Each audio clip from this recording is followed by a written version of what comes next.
En m'éveillant, tôt le lendemain matin, je vois ma mère agenouillée dans le coin de la pièce et qui prie le Père. Chacune de ses paroles me remplit le cœur de joie. Chaque prière touche mon cœur de façon particulière, et unie au Père et à l'Esprit Saint, je m'assois silencieusement et me laisse combler par les prières de ma mère. Elle s'arrête au bout d'un moment et se met à lire des psaumes écrits sur des feuillets. Je vais m'asseoir à côté d'elle et prends part à sa lecture. Souriante, maman me regarde. L'amour rayonne d'elle. Je chuchote. J'aime ces moments, quand tu t'adresses à Dieu dans la prière. Ta voix et tes paroles sont la douceur même. Pendant un moment, maman a l'air embarrassée, puis elle m'entoure de son bras et nous continuons à lire les psaumes. Le bruit de nos voix réveille mes disciples qui se joignent l'un après l'autre à notre prière. La maison est bientôt remplie de nos louanges et de nos remerciements à Dieu. Je vois comment ma mère, par ses prières, a conduit les autres à prier et à louer Dieu, et je sais qu'il en sera ainsi pour beaucoup dans l'avenir. Je vois ma mère qui les introduit dans une vie de prière de plus en plus profonde. « Je vais vous préparer quelque chose à manger. Vous devez avoir faim, dit maman, une fois les prières terminées. » Jacques se lève d'un bond. « Maman, dit-il d'un air gamin, laisse-nous te préparer quelque chose. Tu en as tant fait, déjà. »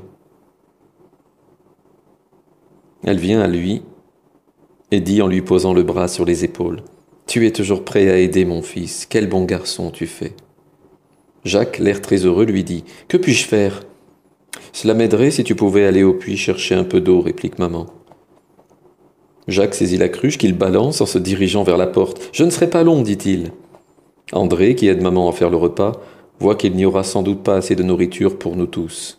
« Excuse-moi, maman Marie, lui dit-il, je dois sortir un petit moment. » Elle le regarde.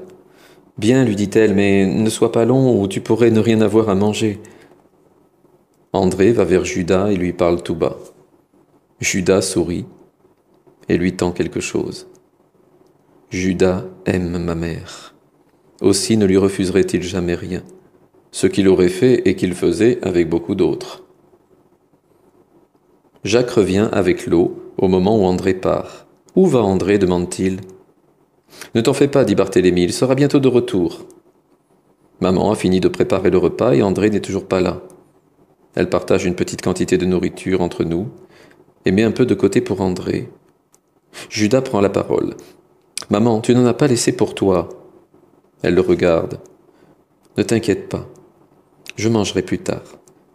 Vous avez besoin de manger pour avoir des forces pour travailler. » Tous les disciples regardent la petite quantité de nourriture qui est devant eux et ils comprennent que ma mère n'a rien d'autre et qu'elle va avoir faim à cause d'eux. Pierre, levant la tête, dit « C'est un vrai festin que Dieu nous donne. Partage avec nous. » Il commence à déposer pour elle un peu de sa nourriture sur une assiette et les autres en font autant, tandis que Judas garde les yeux fixés sur la porte. Il a soudain un large sourire en voyant André qui se tient à la porte avec un gros sac dans les mains. Nous le regardons tous quand il dit « Maman, nous avons mangé ce que tu avais en si grande quantité et tu nous as réservé un accueil si chaleureux que nous avons pensé que nous devrions au moins remplacer ce que nous avions mangé. » Il ouvre le sac et en sort assez de nourriture pour tenir 1 mois durant.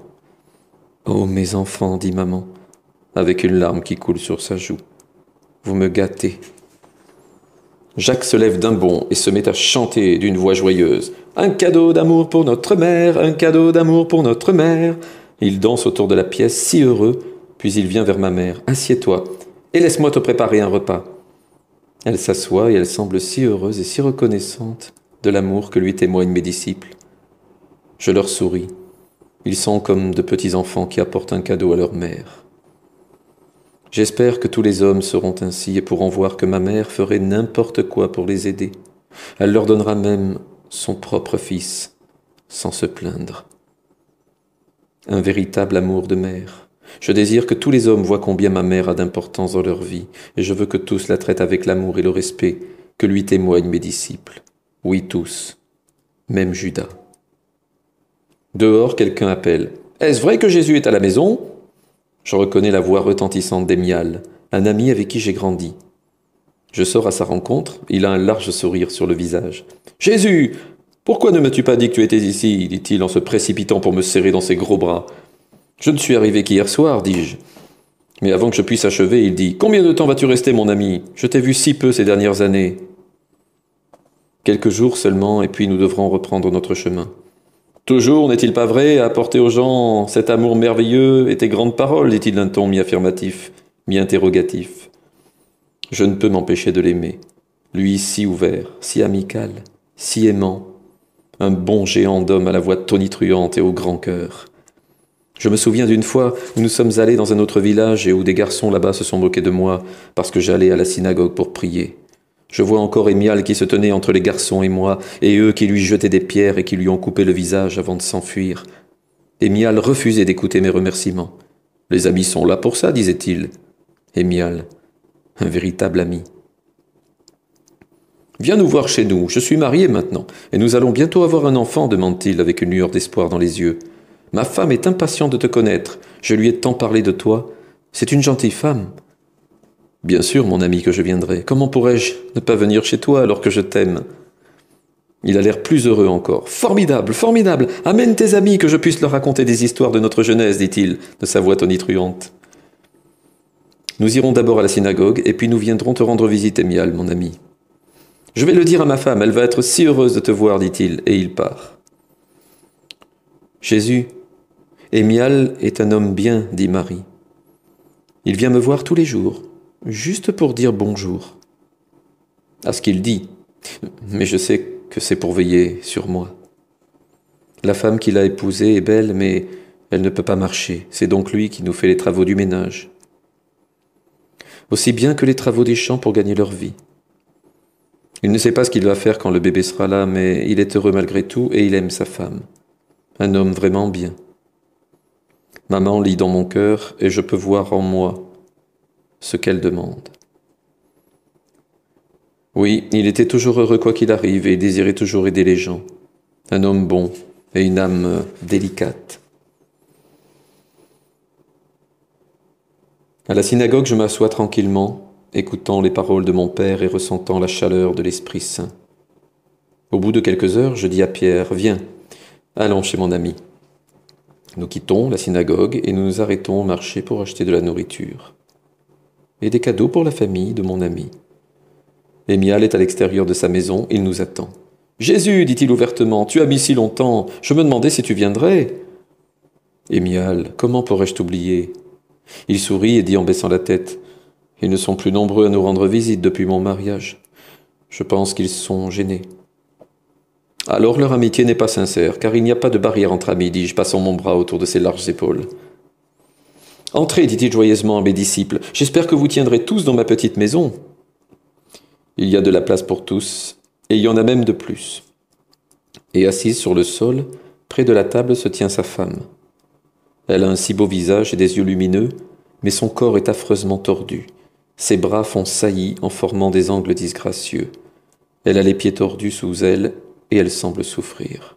« Voici Myriam, ma femme. Elle est belle, n'est-ce pas ?» dit-il en lui souriant. « Et voici Jésus, mon ami dont je t'ai tant parlé. »« Jésus ?» dit-elle, et elle me sourit.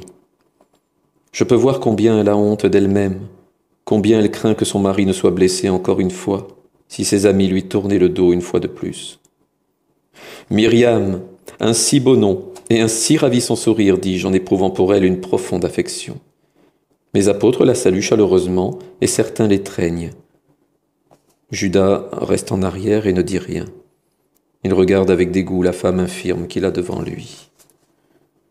Émial s'empresse en disant « Asseyez-vous, asseyez-vous, il y a sur la table des fruits tout à fait excellents. » qui doivent lui avoir coûté une fortune.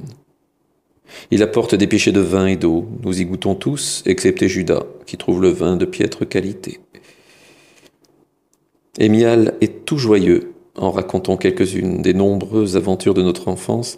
Mes disciples sont fascinés de sa capacité à être heureux des choses les plus insignifiantes. Il saisit Myriam et la met sur ses genoux. Le moment le plus heureux de ma vie a été le jour où j'ai épousé ma femme. Elle est si belle, et maintenant elle porte notre enfant. Judas frissonne, mais tous les autres sont heureux. Je regarde Myriam et je vois que le petit garçon qui est en elle est mort. Je regarde mon ami, et je vois tant d'espoir dans son cœur.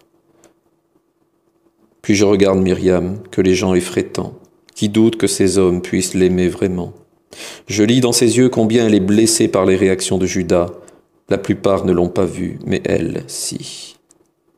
Il y a des larmes dans mon cœur pour mes amis quand je leur dis « Émial, puis-je prendre Myriam un moment ?» Ils me regardent, se demandant d'abord si je vais lui faire mal, mais me connaissant, ils me la passent doucement. Je la tiens dans mes bras et baise ses joues. Elle se met à pleurer quand je dis « Mon père, mon ami est ici devant toi avec sa famille qu'il aime. Je te demande, moi, ton fils, de combler cette famille de ta miséricorde et de transformer l'amour qui est dans leur cœur en ton amour de guérison. » Je ferme les yeux un moment, appelant mon père dans mon cœur, puis je dis « Myriam, que soit guéri par la miséricorde de Dieu tout ce qui est en toi et tout ce qui est toi. » Je la dépose sur le sol et pleurant de joie, elle se met debout et ses bras se redressent. L'enfant qui est en elle revient à la vie. Émial se précipite sur elle en criant « Myriam, Myriam, Myriam !» Il la prend dans ses bras et il continue à crier « Louez Dieu, merci Père, merci Jésus, louez Dieu !» Mes disciples se mettent de la partie et ils louent Dieu pendant que Myriam et Émial tombent tous les deux à terre et me baisent les pieds. Je me baisse et les aide à se relever. Il n'est pas nécessaire de faire cela, mes amis. Louez simplement Dieu avec la vie qui vous attend encore et avec la vie de vos enfants. Jésus, comment pourrais-je jamais te remercier, dit mon ami, en vivant comme tu es, pur et heureux, et en offrant chacune de tes journées à Dieu, et aussi ne racontez cela à personne, car le temps n'est pas encore venu pour eux de le savoir. Oui, Seigneur, oui, je te le promets, dit Myriam en me baisant la main. Judas, dans son coin, regarde incrédule. Plus tard, ce soir-là, nous sommes retournés à la synagogue pour remercier mon père, puis nous sommes rentrés chez ma mère. « Merci, Jésus, me dit-elle, comme je franchis la porte, et elle m'embrasse. Mes disciples se mettent à lui raconter ce qui s'est passé, mais dans ses yeux, il n'y a aucune surprise, seulement de l'amour et de la reconnaissance.